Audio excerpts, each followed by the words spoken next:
आपका आज के इस नए वीडियो में जैसा कि आप थंबनेल पर देख रहे होंगे कि सोवियत संघ के नेता मिखाइल गोर्बाचेव का निधन हो गया। यह वही नेता है, मैं आपको सूचित कर दे रहा हूं पहले ही, कि जिन्होंने ये कहा जाता है कि वहां के अर्थात रसिया के राष्ट्रपति पद का कार्यभार संभालते हुए बिना खून का एक कतरा बहाए भी इन्होंने शीत युद्ध को समाप्त किया, जो कि 1991 में समाप्त हुआ।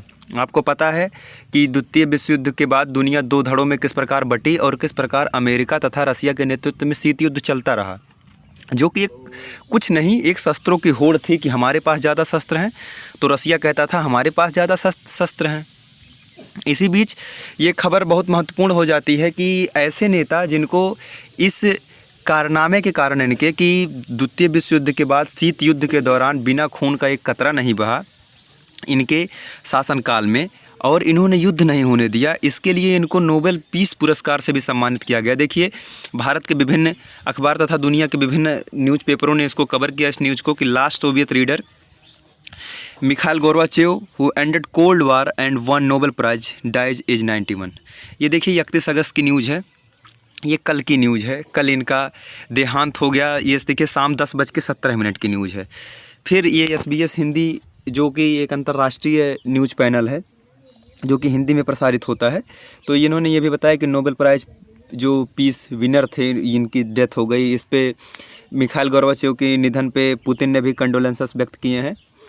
फिर ये बात निकल के आती है कि आखिरकार मिखाइल गोर्बाचेव थे कौन और इन्होंने ऐसा क्या कारनामा किया कि जिससे द्वितीय विश्व युद्ध के बाद जो युद्ध जनित भयावह परिस्थितियां एक बार पुनः उपलब्ध निर्मित हुई थी, बनी थी, उस परिस्थितियों में इन्होंने आखिर क्या किया था कि अपने देश का विभाजन हो जाने के बाद भी खून का एक कतरा नहीं बहने दिया। देखिए, यही मिखाइल गोर्बाचेव हैं जिनके शासनकाल में 1991 में बताया जाता है कि रूस जो है 15 अलग अलग देशों में टूट गया। वो है रूस जो आपको पांचों तान आप पढ़ते हैं, यूक्रेन जिसका आज का पार्ट है, मोल्डोवा जिसका कभी पार्ट हुआ करता था। तो इन्हीं के शासनकाल में वह सब देश विकसित हुए या टूट के रूस से अलग हुए। ये माना जाता है कि जब इनका शासनकाल था तो इनके ऊपर कई प्रकार के ये आरोप लगाए जाते हैं मीडिया के द्वारा तथा आधुनिक रसिया के द्वारा। ये मैं आपको बता दूं कि आधुनिक रसिया में इतने पॉपुलर अब ये नहीं रह गए हैं।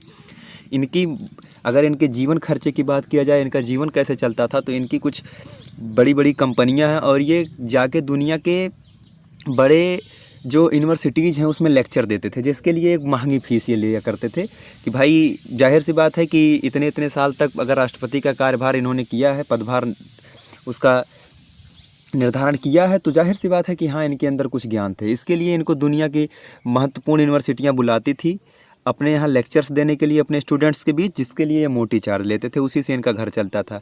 बात करें ये आधुनिक समय में कहाँ रहते हैं, तो मैं आपको बता दूं कि यह जर्मनी में, अधिकतर जर्मनी और USA में इनका समय बीतता है आजकल। जर्मनी, फ्रांस, USA में ये यूरोपीय देशों में रहना ज़्यादा पसंद करते हैं। जब से सोवियत संघ का विभाजन 1991 से हो गया है, तभी से इनको अपना देश छोड़ना पड़ा। अगर ये बात किया जाए इनकी पॉपुलैरिटी की, तो ये रसिया में जो आधुनिक रसिया है, जो कि पुतिन उसका कार्यभार संभाल रहे हैं, पदभार राष्ट्रपति का, उस रसिया में इनकी पॉपुलैरिटी बहुत कम है। वहाँ पे इन्हें लोग ये समझ लीजिए गाली देते हैं।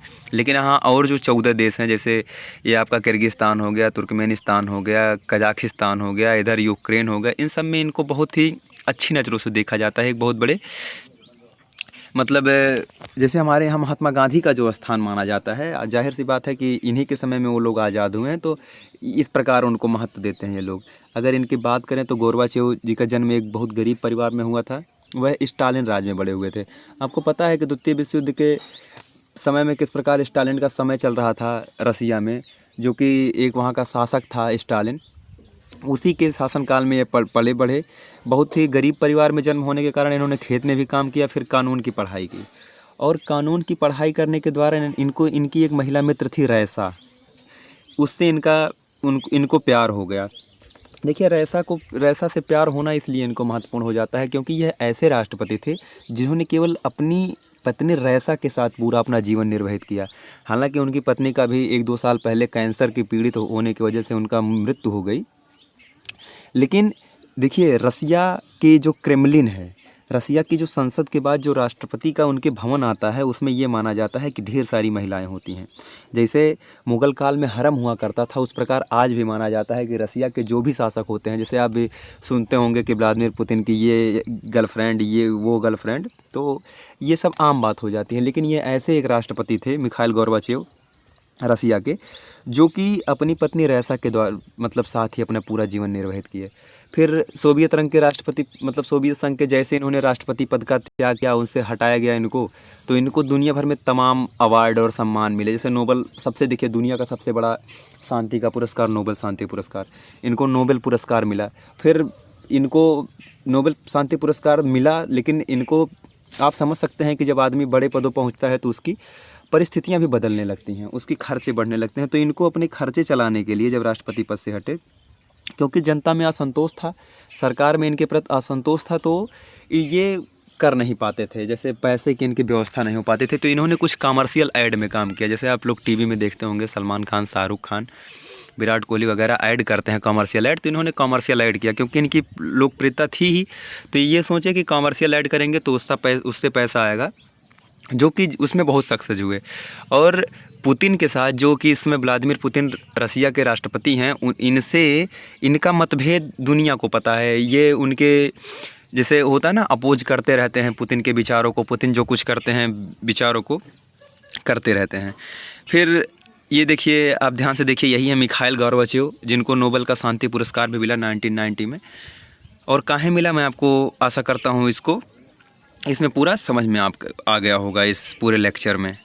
फिर अगर इनके जन्म की बात करें, शायद मैं आपको नहीं बताया तो आप जान लीजिए, 2 मार्च 1931 को इनका जन्म हुआ था। और 1985 में सोवियत कम्युनिस्ट पार्टी के महासचिव बनने पर केवल 54 वर्ष की आयु में इन्होंने सीमित राजनीतिक और आर्थिक स्वतंत्रता की शुरुआत करके व्यवस्था को पुनर्जीवित करने के लिए निर्धारित किया था, लेकिन उनके सुधार नियंत्रण से बाहर हो गए। देखिए, यही सुधार जो थे, इन्होंने कहा कि सीमित राजनीतिक और आर्थिक स्वतंत्रता की शुरुआत किया जाए। ये सुधार इन्होंने किया, जिससे 1989 में साम्यवादी पूर्वी यूरोप की, जो कि आजकल 15 देश विघटित हो गए हैं, उसमें एक विद्रोह की लहर गूंज पड़ी। और जैसे ही विद्रोह की लहर गूंजी, तो ये उस विद्रोह को जैसे कम करने में, दबाने में नाकाम हुए, जिससे रसिया का 15 अलग अलग देशों में मतलब रसिया टूट गया। तो आशा करता हूँ ये खबर आपको समझ में आ गई होगी। पूर्णतः ज्ञान समाप्त होता है। ये रहे मिखाइल गोर्बाचेव, जिनके बारे में हम अभी बात कर रहे थे। अगर आपको ये नॉलेज पसंद आई हो तो अपने दोस्तों के साथ ज़रूर शेयर करें। बहुत बहुत धन्यवाद, बहुत बहुत आभार आपका। जय हिंद।